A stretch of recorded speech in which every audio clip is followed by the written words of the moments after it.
Bonjour à tous. Dans cette vidéo, je vais vous présenter un outil d'analyse stratégique et organisationnelle de la PME du BTP. Il s'agit d'un outil qui est destiné aux membres des cabinets d'expertise comptable et qui leur permettent d'estimer les processus internes qui sont directement liés aux finances de la PME du BTP. Les conclusions synthétiques qui y sont présentes simplifient la mise en exergue des faiblesses dans les processus financiers de l'entreprise. C'est un outil d'implication qui doit être renseigné par le collaborateur comptable et qui lui permet d'améliorer sa connaissance du client. Cet outil est à destination de l'expert comptable et doit lui permettre de prendre en considération l'aspect stratégique et organisationnel de l'entreprise afin de lui apporter des solutions et des conseils qui lui sont adaptés. Comme l'ensemble des fichiers présentés précédemment, seules les cellules bleu clair peuvent, et d'ailleurs doivent, être remplies. Les autres cellules et onglets sont protégés afin d'éviter les erreurs de manipulation.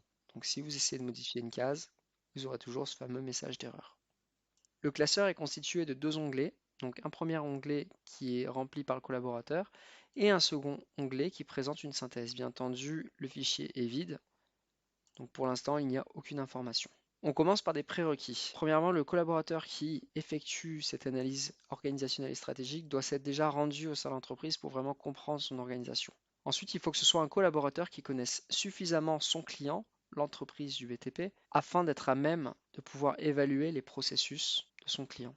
Cette feuille de travail ne constitue en aucun cas un fichier à destination du client. C'est uniquement un outil cabinet qui permet de mieux comprendre l'organisation financière de l'entreprise. En cas de question, n'hésitez pas à envoyer un message à l'adresse qui est mentionnée ici et je prendrai le temps de vous répondre. Comme pour les autres fichiers développés, il y a une partie consigne. Il est uniquement stipulé de prendre en compte les erreurs qui s'afficheront en rouge. Il est également précisé que la synthèse sera remplie automatiquement dans la feuille synthèse et que seul le commentaire final est à formuler par le réviseur. Bien, nous allons commencer à remplir cette feuille ensemble. Donc, premièrement, on nous demande qui est-ce qui renseigne la feuille. Donc, aujourd'hui, c'est moi qui la renseigne. La date du jour. Et à droite, le nom de la personne qui aura revu la feuille de travail et la date de révision. Ensuite, on nous demande d'indiquer le nom de la société. Donc là, on va indiquer fichier test, par exemple. Et on commence dans un premier temps avec l'analyse stratégique de l'entreprise. Donc on arrive à la première partie, la partie A. Quelle est la stratégie globale de l'entreprise, du dirigeant, à court, moyen et long terme? C'est une question qui est très ouverte, mais qui permet au dirigeant de se questionner sur la stratégie de son entreprise. Afin de gagner un peu de temps, j'ai préparé déjà des commentaires. Donc je vous laisserai mettre pause sur la vidéo si vous voulez consulter ces commentaires. Ensuite, dans un point B, il est demandé d'aller définir les évolutions financières et changements financiers qui seront induits par la stratégie ci-dessus. Donc avec des propositions telles que par exemple la variation du chiffre d'affaires, des marges, la rentabilité, charges externes, masse salariale, trésorerie, financement, etc. À nouveau, j'ai préparé un commentaire d'ores et déjà. Je vous laisserai mettre pause sur la vidéo afin d'en prendre connaissance si vous souhaitez rentrer dans le détail. Et nous passons donc au point C, qui est la détermination du plan d'action du dirigeant qui lui permet d'atteindre ses objectifs. Alors c'est assez important de définir son plan d'action. C'est un moyen de comprendre comment le dirigeant va appliquer sa stratégie. C'est aussi parfois un moyen pour le cabinet d'expertise comptable de donner des points de réflexion aux clients, c'est-à-dire que vous allez avoir certains clients qui vont avoir une stratégie globale, qui auront déterminé un plan d'action, mais qui potentiellement auront besoin d'aide afin de développer ces plans d'action, et cette aide pourra potentiellement être apportée par l'expert comptable, grâce à son regard extérieur sur l'entreprise. J'avais préparé le commentaire en amont et je vous laisse mettre pause sur la vidéo si vous souhaitez lire le détail du commentaire.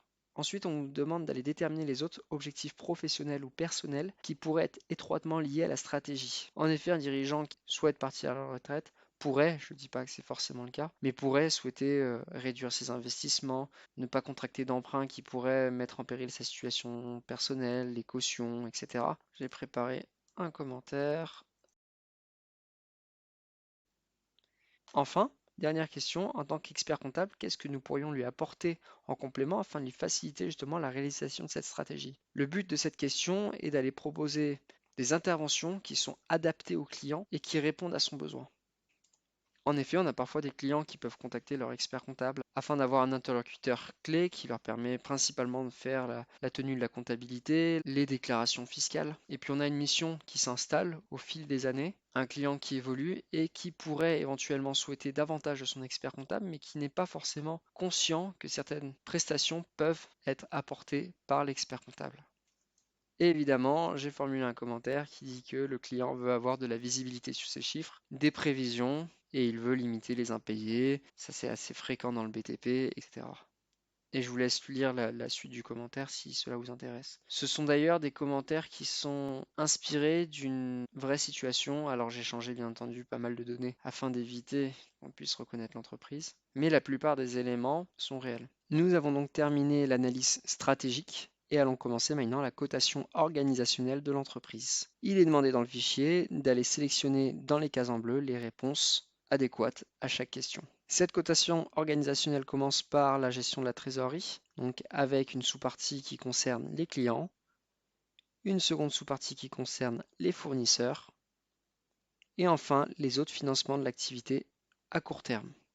Dans une seconde partie, vous avez la gestion de la rentabilité, avec en premier lieu la comptabilité analytique et la gestion de la rentabilité. Sur la conception du fichier, alors pour chaque catégorie, donc premièrement client puis fournisseur, vous allez avoir une note globale sur 5 qui va être attribuée en fonction des réponses que vous allez apporter. S'il vous manque des réponses, le commentaire « Avez-vous bien répondu à toutes les questions ?» va se formuler ici en rouge. Lorsque vous aurez répondu à chacune des questions, vous allez avoir une note sur 5 qui va être attribuée. Si la note est inférieure à 3 sur 5, un commentaire automatique ici va être présent et va vous dire qu'il y a un besoin d'aide au niveau de la gestion financière des clients ou des fournisseurs ou des autres catégories.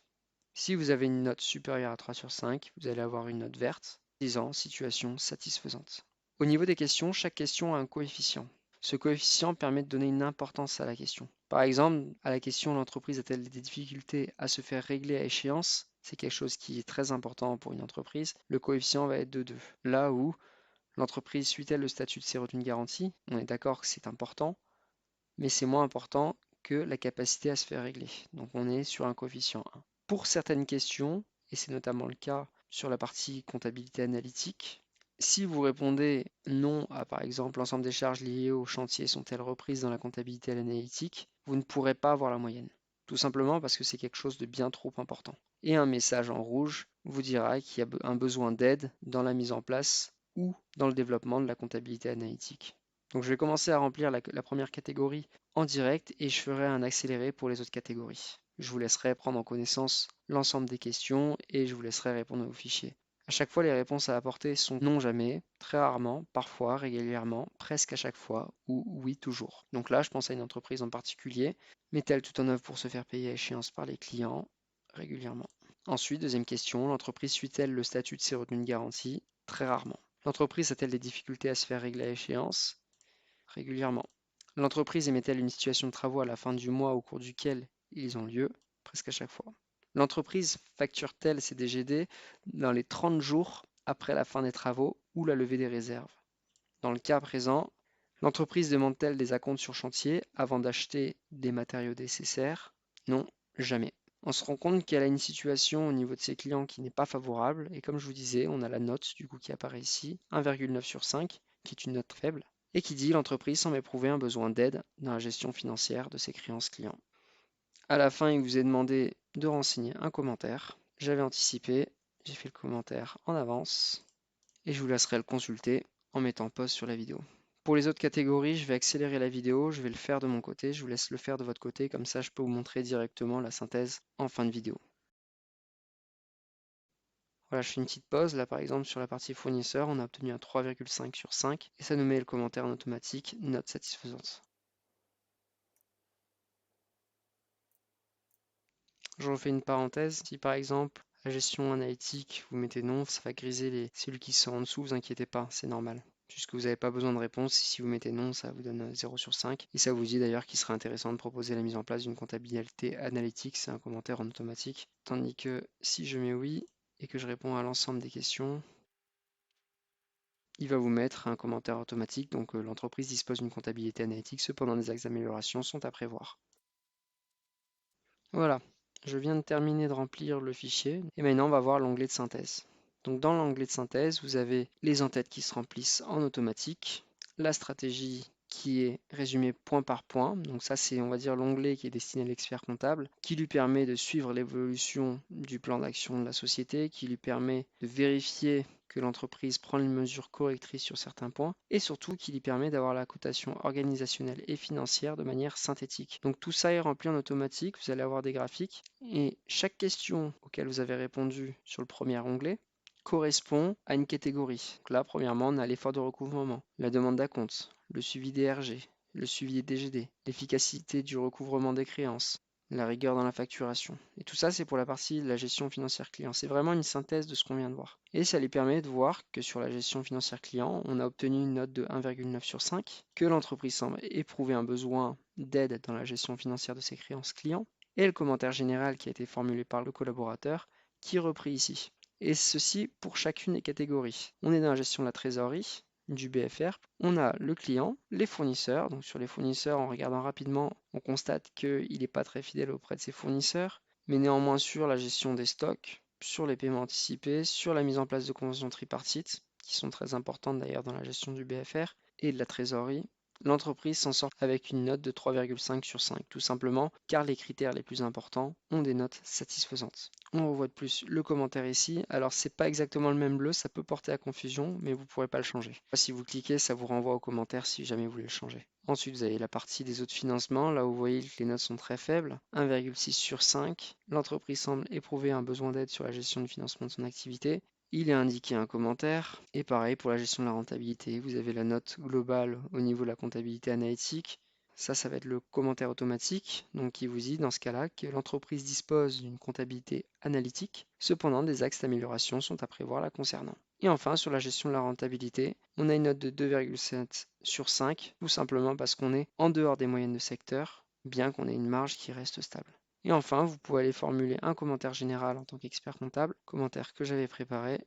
Je vous laisserai le temps de le lire si ça vous intéresse. Et on a terminé avec notre analyse stratégique et organisationnelle. C'est un outil que j'aime bien car il est très simple d'utilisation et il permet aux collaborateurs de prendre de la hauteur sur les comptes en prenant en considération les aspects organisationnels de l'entreprise. Ça permet de les former, de bien comprendre l'entreprise et surtout, pour l'expert comptable, ça lui permet de voir s'il y a une évolution depuis par exemple 6 mois ou 1 an. Ça lui permet de prendre en compte la stratégie du client et de le conseiller efficacement. Et surtout, ça permet d'aller comprendre ce qui se passe dans les autres outils, donc dans l'analyse financière, dans les prévisionnels de résultats et de trésorerie, de comprendre pourquoi on a ces évolutions, ces difficultés de trésorerie, par des éléments autres, mais les éléments qui sont propres à l'organisation des processus internes de l'entreprise.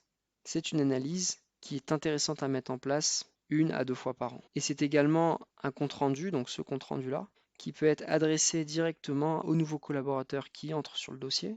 C'est ce que d'ailleurs je fais au sein du cabinet quand nous avons un nouveau collaborateur. Je lui explique le dossier, je lui explique la situation de l'entreprise et je lui donne également l'analyse stratégique et organisationnelle pour qu'il ait déjà une connaissance primaire des processus de l'entreprise et des finances de l'entreprise. Comme pour les autres outils, si vous avez des questions, n'hésitez pas à envoyer un mail à l'adresse suivante et je ferai en sorte de vous apporter des réponses. Merci pour votre attention et belle journée à vous.